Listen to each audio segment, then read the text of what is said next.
ओम शांति। 24 मई 2024 के ईश्वरीय महावाक्य। पहले सुनते हैं आज की मुरली से होमवर्क। बाबा ने कहा, इस शरीर से तुम्हारा लगाव नहीं होना चाहिए। देह के लगाव को छोड़ एक बाप को याद करो तो पावन बन जाएंगी। देह अभिमान को छोड़ते जाओ। आधा कल्प तुम देह अभिमानी होकर रहे हो, फिर आधा कल्प देही अभिमानी होकर रहना है। तुम भी पुराना शरीर छोड़कर दूसरे शरीर में प्रवेश करते हो, इसलिए तुमको अभी आत्म अभिमानी बनना है। इस बेहद के नाटक व सृष्टि चक्र की नॉलेज को समझना है, क्योंकि यह पढ़ाई है, भक्ति नहीं है। पहले पहले तो अपने को आत्मा निश्चय करना है। हम आत्मा इस समय ब्राह्मण कुल के हैं, फिर देवता कुल में जाते हैं। बाप कहते हैं, इन 5 विकारों पर जीत पाकर जगत जीत बनो। यह अंतिम जन्म निर्विकारी बनो। तुम तमो प्रधान पतित बने हो, फिर सतो प्रधान पावन बनो। और अब सुनते हैं महावाक्यों को विस्तार से। मुरली का सार। मीठे बच्चे, देही अभिमानी बाप तुम्हें देही अभिमानी भव का पाठ पढ़ाते हैं। तुम्हारा पुरुषार्थ है देह अभिमान को छोड़ना। प्रश्न, देह अभिमानी बनने से कौन सी पहली बीमारी उत्पन्न होती है? उत्तर, नाम रूप की। यह बीमारी ही विकारी बना देती है। इसलिए बाप कहते हैं, आत्म अभिमानी रहने की प्रैक्टिस करो। इस शरीर से तुम्हारा लगाव नहीं होना चाहिए। देह के लगाव को छोड़ एक बाप को याद करो तो पावन बन जाएंगी। बाप तुम्हें जीवन बंध से जीवन मुक्त बनने की युक्ति बताते हैं। यही पढ़ाई है। ओम शांति। रूहानी बाप कह रहे हैं कि आत्म अभिमानी अथवा देही अभिमानी होकर बैठना है। किसको याद करना है? बाप को। सिवाय बाप के और कोई को याद नहीं करना है। जब बाप से बेहद का वर्षा मिलता है तो उनको याद करना है। बेहद का बाप आकर समझाते हैं, देही अभिमानी भव, आत्म अभिमानी भव। देह अभिमान को छोड़ते जाओ। आधा कल्प तुम देह अभिमानी होकर रहे हो, फिर आधा कल्प देही अभिमानी होकर रहना है। सत्युग त्रेता में तुम आत्म अभिमानी थे। वहाँ मालूम रहता है कि हम आत्मा हैं।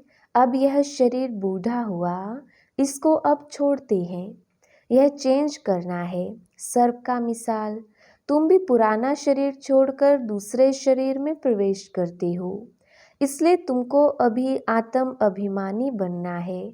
कौन बनाते हैं? बाप, जो सदैव आत्म अभिमानी है। वह कभी देह अभिमानी बनते नहीं। भल एक बार आते हैं तो भी देह अभिमानी नहीं बनते, क्योंकि यह शरीर तो पराया लोन पर लिया हुआ है। इस शरीर से उनका लगाव नहीं रहता। लोन लेने वाले का लगाव नहीं रहता। जानते हैं यह तो शरीर छोड़ना है। बाप समझाते हैं, मैं ही आकर तुम बच्चों को पावन बनाता हूँ। तुम सतो प्रधान थे, सो फिर तमो प्रधान बने हो। अब फिर पावन बनने के लिए तुमको अपने साथ योग सिखलाता हूँ। योग अक्षर ना कहे, याद अक्षर कहना ठीक है। याद सिखलाता हूँ। बच्चे बाप को याद करते हैं। अभी तुमको भी बाप को याद करना है। आत्मा ही याद करती है। जब रावण राज्य शुरू होता है तो तुम बच्चे देह अभिमानी बन पड़ते हो, फिर बाप आकर आत्म अभिमानी बनाते हैं। देह अभिमानी बनने से नाम रूप में फंस पड़ते हो, विकारी बन जाते हो। नहीं तो तुम सब निर्विकारी थे, फिर पुनर्जन्म लेते लेते विकारी बन जाते हो। ज्ञान किसको, भक्ति किसको कहा जाता है, यह तो बाप ने ही समझाया है। भक्ति शुरू होती है द्वापर से, जबकि 5 विकार रूपी रावण की स्थापना होती है। भारत में ही राम राज्य और रावण राज्य कहा जाता है, परंतु यह नहीं जानते कि कितना समय राम राज्य और कितना समय रावण राज्य चलता है। इस समय सभी तमो प्रधान पत्थर बुद्धि हैं, पैदा ही भ्रष्टाचार से होते हैं, इसलिए इसको विशेष वर्ल्ड कहा जाता है। नई दुनिया और पुरानी दुनिया में रात दिन का फर्क है। नई दुनिया में सिर्फ भारत ही था। भारत जैसा पवित्र खंड कोई बन ना सकी, फिर भारत जैसा अपवित्र भी कोई नहीं बनता। जो पवित्र वही फिर अपवित्र बनता है, फिर पवित्र बनता है।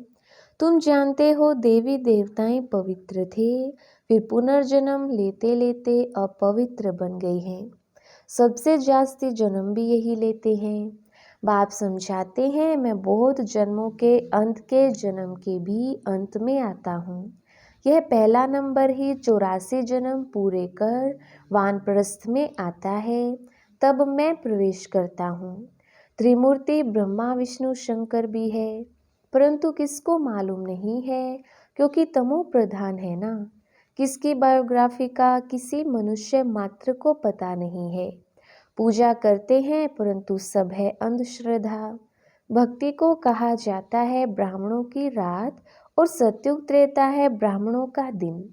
अब ब्रह्मा प्रजापिता है तो जरूर बच्चे भी होंगे ना। यह भी समझाया है ब्राह्मणों का कुल होता है, डिनाइस्टी नहीं। ब्राह्मण है चोटी, चोटी भी देखने में आती है। फिर ऊंचते ऊंच पढ़ाने वाला है परम पिता परमात्मा शिव। उनका नाम एक ही है, परंतु भक्ति मार्ग में अथाह नाम लगा दिए हैं। भक्ति मार्ग में चहचटा बहुत हो जाता है। कितने चित्र, कितने मंदिर, यज्ञ, तप, दान पुण्य आदि करते हैं। कहते हैं भक्ति से फिर भगवान मिलता है। किसको मिलता है? जो पहले पहले आते हैं वही पहले पहले भक्ति शुरू करते हैं। जो ब्राह्मण सो देवता बनते हैं, वही यथा राजा रानी तथा प्रजा सर्वगुण संपन्न, 16 कला संपूर्ण, संपूर्ण निर्विकारी, अहिंसा परमो देवी देवता धर्म था। भारत में एक आदि सनातन देवी देवता धर्म था, तब अथाह धन था। बाप याद दिलाते हैं, पहले पहले तुम देवी देवता धर्म वाले ही 84 जन्म लेते हो, सब नहीं लेते हैं, सिर्फ 84 जन्म। वह फिर कह देते 84 लाख जन्म। कल्प की आयु भी लाखों वर्ष कह दी है। बाप कहते हैं यह है 5000 वर्ष का ड्रामा। तो यह हुआ ज्ञान। ज्ञान सागर एक ही शिव बाबा गाया जाता है। वह है हद के बाप, यह है बेहद का बाबा। हद के बाबाओं के होते हुए भी बेहद के बाप को याद करते हैं, जबकि दुखी होते हैं। पुनर्जन्म लेते लेते दुनिया पुरानी तमो प्रधान बन जाती है, तब फिर बाप आते हैं। सेकंड में जीवन मुक्ति मिलती है। किससे? बेहद के बाप से। तो जरूर जीवन बंध में है। पतित हैं फिर पावन बनना है, यह तो सेकंड की बात है। ज्ञान एक सेकंड का है, क्योंकि पढ़ाई तो तुम बहुत पढ़ते हो। वह सब मनुष्य मनुष्य को पढ़ाते हैं। पढ़ती तो आत्मा ही है, परंतु देह अभिमान के कारण अपने को आत्मा भूलकर कह देते हैं हम फलाना मिनिस्टर हैं, यह हैं। वास्तव में है आत्मा। आत्मा मिस्टर मिसेज के तन से पार्ट बजाती है, यह भूल जाते हैं। नहीं तो आत्मा ही शरीर से पार्ट बजाती है। कोई क्या बनते कोई क्या बनते हैं। बाप समझाते हैं अभी यह पुरानी दुनिया बदल नहीं बनती है। वर्ल्ड की हिस्ट्री ज्योग्राफी जरूर रिपीट होती है।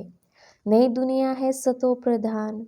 घर भी पहले नया होता है तो कहेंगे सतो प्रधान, फिर पुराना जर्जरी भूत तमो प्रधान होता है।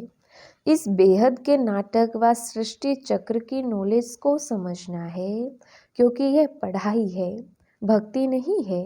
भक्ति को पढ़ाई नहीं कहा जाता है, क्योंकि भक्ति में एम ऑब्जेक्ट कुछ भी नहीं होती। जन्म जन्मांतर वेद शास्त्र आदि पढ़ते रहो, यहाँ तो दुनिया को बदलना है। सत्युग त्रेता में भक्ति नहीं, भक्ति शुरू होती है द्वापर से। तो यह बाप रूहानी बच्चों को बैठ समझाते हैं। इसको कहा जाता है रूहानी नॉलेज अथवा रूहानी ज्ञान। रूहानी नॉलेज कौन सिखलाएगा? सुप्रीम रूह यानी परम पिता ही सिखलाएगा। वह तो सभी का है ना। लौकिक बाप को कभी परम पिता नहीं कहेंगे। पारलौकिक को परम पिता कहा जाता है। वह है परमधाम में रहने वाले। बाप को याद भी ऐसे करते हैं, हे गॉड, हे ईश्वर। वास्तव में उनका नाम है एक, परंतु भक्ति में अनेक नाम दे दिए हैं। भक्ति का फैलाव बहुत है। वह सब है मनुष्य मत। अब मनुष्यों को चाहिए ईश्वरीय मत। ईश्वरीय मत श्रीमत। श्री श्री 108 की तो माला बनती है ना। यह प्रवृत्ति मार्ग की माला बनती है। फिर पुनर्जन्म लेते लेते सीढ़ी उतरते इंसॉल्वेंट बन जाती हो। बुद्धि इंसॉल्वेंट बन जाती है तो मनुष्य देवाला मारते हैं। जो 100% सॉल्वेंट थे वो इस समय इंसॉल्वेंट है। बुद्धि को ताला लगा हुआ है। वह लोग किसने लगाया? गोदरेज का ताला लग जाता है। भारत जितना नंबर 1 में था उतना और कोई खंड नहीं। भारत की बहुत महिमा है। भारत सब धर्म वालों का बहुत बड़े ते बड़ा तीर्थ है, परंतु ड्रामानुसार गीता को खंडन कर दिया है। भारत और सारी दुनिया की भूल है। भारत में ही गीता को खंडन किया है। जिस गीता के ज्ञान से बाप नई दुनिया बनाते हैं और सर्व की सद्गति करते हैं। भारत सबसे ऊंच और बहुत धनवान खंड था जो अभी फिर से बन रहा है। यह उल्टा झाड़ है। इनका बीज ऊपर में है। उसको वृक्षपति कहा जाता है। बृहस्पति की दशा बैठती है ना। बाप समझाते हैं मैं वृक्षपति आता हूँ तो भारत पर बृहस्पति की दशा बैठती है, ऊंच बन जाते हैं। फिर रावण आया है तो राहु की दशा बैठ जाती है। भारत का क्या हाल हो जाता है? वहाँ तो तुम्हारी आयु भी बड़ी रहती है क्योंकि पवित्र हो। आधा कल्प तुम 21 जन्म लेते हो। बाकी आधा कल्प में भोगी बनने से आयु भी छोटी हो जाती है, तो फिर तुम 63 जन्म लेते हो। अभी बाप समझाते हैं सतो प्रधान बनना है, इसलिए मामेकम याद करो। सब धर्म वाले इस समय तमो प्रधान हैं। तुम सभी को यह ज्ञान दे सकती हो, आत्माओं का बाप तो एक ही है। सब ब्रदर्स हैं क्योंकि हम आत्माएं एक बाप के बच्चे हैं। बल कहते भी हैं हिंदू मुसलमान भाई भाई हैं, परंतु अर्थ नहीं जानते हैं। आत्मा कहती राइट है, सब ब्रदर्स का बाप एक है। वर्षा देना ही है बड़े बाबा को। वह आते भी भारत में हैं। शिव जयंती मनाते हैं, परंतु वह कब आया था यह किसको भी पता नहीं है। तुम्हारी युद्ध है 5 विकारों से। काम तो तुम्हारा नंबर 1 दुश्मन है। रावण को जलाते हैं, परंतु वह है कौन? क्यों जलाते हैं? कुछ नहीं जानते। द्वापर से लेकर तुम नीचे उतरते इस समय पतित बन गई हो। एक तरफ शिव बाबा को याद कर पूजते हैं, दूसरी तरफ फिर कहते हैं कि वह सर्वव्यापी है जिसने तुमको विश्व का मालिक बनाया। उनको तुम माया के चक्र में आकर गाली देते हो। बाप कहते हैं मीठे बच्चों, तुम मुझे अनगिनत जन्मों में ले गई हो। मुझे कण कण में कह दिया है। यह भी ड्रामा बना हुआ है। बेहद के बाप की ग्लानि करते कितनी पाप आत्माएं बन गई हैं। रावण राज्य है ना, यह भी तुम जानते हो। इस समय सब भक्तियां हैं। सबकी सद्गति करने वाला कौन है? सचखंड स्थापन करने वाला सबका बाबा है। रावण को बाबा नहीं कहा जाता है। 5 विकार हर एक में हैं। विकार से पैदा होते हैं, इसलिए भ्रष्टाचारी कहा जाता है। देवताओं को कहा जाता है संपूर्ण निर्विकारी, अभी है संपूर्ण विकारी। देवताएं जो पूज्य हैं वही फिर पुजारी बनते हैं। वह कह देते हैं आत्मा सो परमात्मा। बाप कहते हैं यह भूल है। पहले पहले तो अपने को आत्मा निश्चय करना है। हम आत्मा इस समय ब्राह्मण कुल के हैं, फिर देवता कुल में जाते हैं। यह ब्राह्मण कुल है सर्वोत्तम कुल। ब्राह्मणों की डिनाइस्टी नहीं है, चोटी है ब्राह्मणों की। तुम ब्राह्मण हो ना। सबसे ऊपर में है शिव बाबा। भारत में विराट रूप बनाती है, परंतु उसमें ना ब्राह्मणों की चोटी है ना चोटियों का बाप है। अर्थ कुछ नहीं समझते, त्रिमूर्ति का अर्थ भी नहीं समझते। नहीं तो भारत का कोट ऑफ आर्म्स त्रिमूर्ति शिव का होना चाहिए। अभी तो यह कांटों का जंगल है, तो जंगली जानवरों का कोट ऑफ आर्म्स बना दिया है। उसमें फिर लिखा है सत्यमेव जयते। सत्युग में तो दिखाती हैं शेर बकरी इकट्ठे जल पीते हैं। सत्यमेव जयते माना विजय। सब शीरखंड हो रहते हैं, लून पानी नहीं होती हैं। रावण राज्य में लून पानी, राम राज्य में क्षीरखंड हो जाते हैं। इनको कहा ही जाता है कांटों का जंगल। एक दो को पहला नंबर कांटा विकार का लगाती हैं।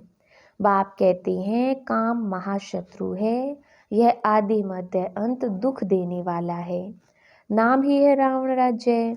बाप कहते हैं इन 5 विकारों पर जीत पाकर सतो प्रधान पावन बनो। गंगा कोई पतित पावनी नहीं है। शरीर का मैल तो घर में भी पानी से उतार सकते हो, आत्मा तो साफ नहीं हो सकती। भक्ति मार्ग में कितने ढेर के ढेर गुरु लोग हैं। सतगुरु तो एक ही है, सदगति करने वाला। सुप्रीम बाप भी है, सुप्रीम टीचर भी है, सुप्रीम सतगुरु भी है। वही तुमको सृष्टि के आदि मध्य अंत का नॉलेज सुनाती हैं। अच्छा, मीठे मीठे सिकिलदे बच्चों प्रति माता पिता बाप दादा का याद प्यार और गुड मॉर्निंग। रूहानी बाप की रूहानी बच्चों को नमस्ते। हम रूहानी बच्चों की रूहानी बाप दादा को याद प्यार गुड मॉर्निंग और नमस्ते जी। धारणा के लिए मुख्य सार।